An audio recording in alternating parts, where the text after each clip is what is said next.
Hello everybody, KyleTheGreat's here with my comprehensive top 10 anime list. I made one of these 2 years ago during anime month, but times have changed. I watched some anime and some definitely did not age in my mind as well as they did originally. For this reason, I must say that any anime I watched this year will not be considered for this list since they have an unfair advantage of being fresh in my mind.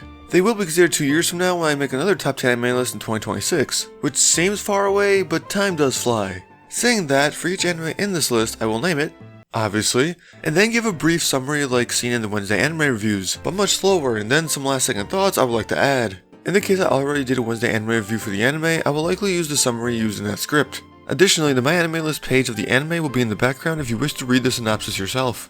Lastly, there will be slight spoilers throughout, so you've been warned.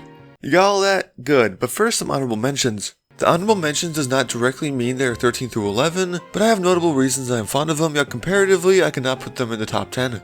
The first one is Shiki. Though 10th in the top 10 list 2 years ago, and likely the best horror anime, this anime is a victim of when I'm recording this. October is almost half a calendar year away, but it is a good watch leading up to Halloween. Another honorable mention is Mysterious Girlfriend X. Reasoning is, I love this art style. I know it is hit or miss, but it really works well. Sadly, the story is middling at best, and though I do not find the show too off-putting, it is not my cup of tea. The last honorable mention is Astro Lost in Space. This anime had the last honorable mention slot 2 years ago as well, and it is staying here. I like the show a lot, but story-wise, there is something off-putting to me that I cannot put my finger on, and comparatively, I could not put it into the top 10. But now that I'm finished with those, on to number 10. Number 10 is Dead Man Wonderland, a post-apocalyptic dystopian action thriller that follows Gonta after a mass murder of his classmates, which he didn't do, allowing him to go to the very prison his class was about to go to for a field trip. From there, he has to survive not only death games that people watch for entertainment, like what his class was going to do, but death matches against other people with powers. Overall, the characters were written well enough, you like the good guys and you want to smash the heads of antagonists through cement walls. And though the outcomes were predictable and most fights were short-lived, it was still a fun action show. There is not much more I'd like to add about this one, other than the intro song is one of my favorites in all anime. And I'm not even a fan of hard rock.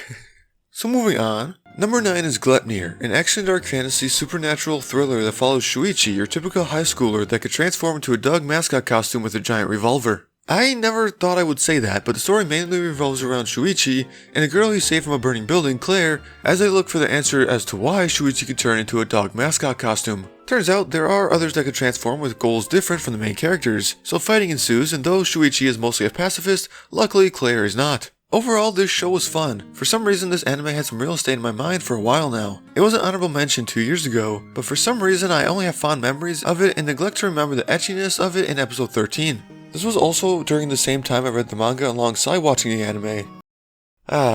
Simpler times. But to conclude number 9 here, I don't watch Gaiguk anymore, but there is one clip from one of his anime in a nutshell videos that probably led me to the show in the first place and kept it in my mind for all these years. I don't know, man, it's that smile. It's something about that damn smile. Wait a minute. In conclusion, don't stick your dick in Crazy. Let Crazy stick herself in you. Okay. Number 8 is Roka Braves the Six Flowers, an action fantasy mystery that follows a group of 7 heroes who were chosen to stop the revived Demon Lord. For those who caught it, the title says Brave of the Six Flowers and not 7, so the group, and more specifically main character Adlet Mare, must find out who is sus. I can't believe I made that joke. It's staying though. After being trapped in a force field, the group had to figure it out before they could leave. Besides a few, most of the characters are bland, and the trailer was a bit too obvious since I figured it out several episodes before the reveal, but it was still a fun show with decent action and pacing.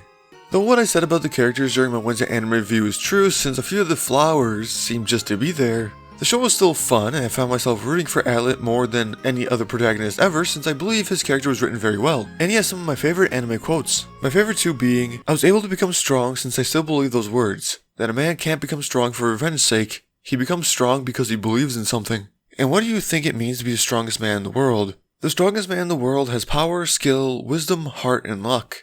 Adlet willed this to number 8 all by himself, honestly. But I guess Hans was pretty cool too.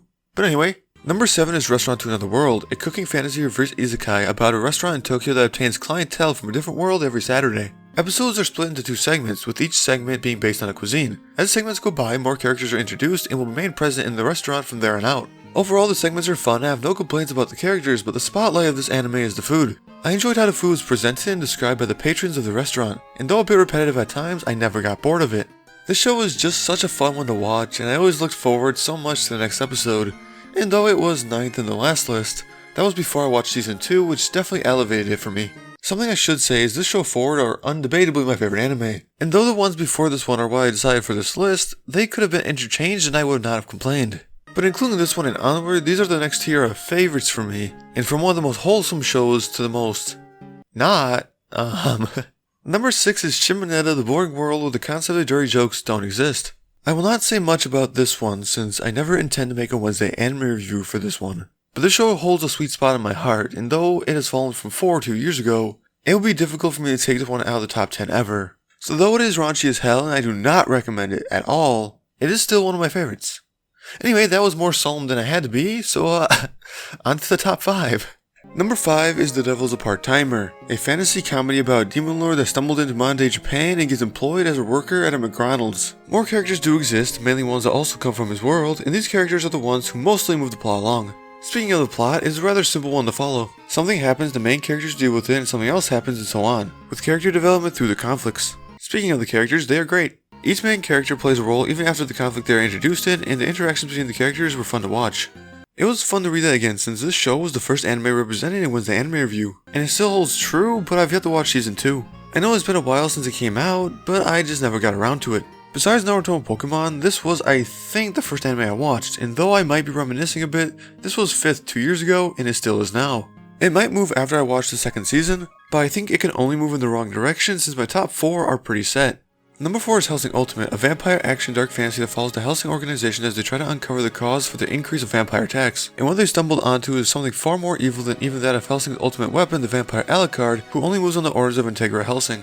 Though I cannot say who the antagonists are due to YouTube censorship, the plot was awesome and followed the simple premise that Hellsing and the antagonists were playing a game of cat and mouse until shit finally hits the fan. And though most of the fights were rather one-sided unless Alexander Anderson was involved, they were written in a way that they were not bland even if the outcome was predictable. Overall, this is definitely one of my favorite anime, and though it was aired over the span of 6 years and the episodes were longer than your average anime, it is a show that did nothing but entertain and it was badass as all hell. But now onto the top 3 with number 3, Spice and Wolf. An adventure fantasy romance that follows Kraft Lawrence, a traveling merchant who picks up some interesting cargo on a trip through Paslow. None other than their pagan goddess Hol the Wise Wolf who dwells in the weed he was hauling in his cart, and they end up traveling together with the task to return Holo to her homeland of Yoitz. Following this, the plot is simple enough. There is a way to make money, something bad happens, and the couple usually comes out on top with character development sprinkled in.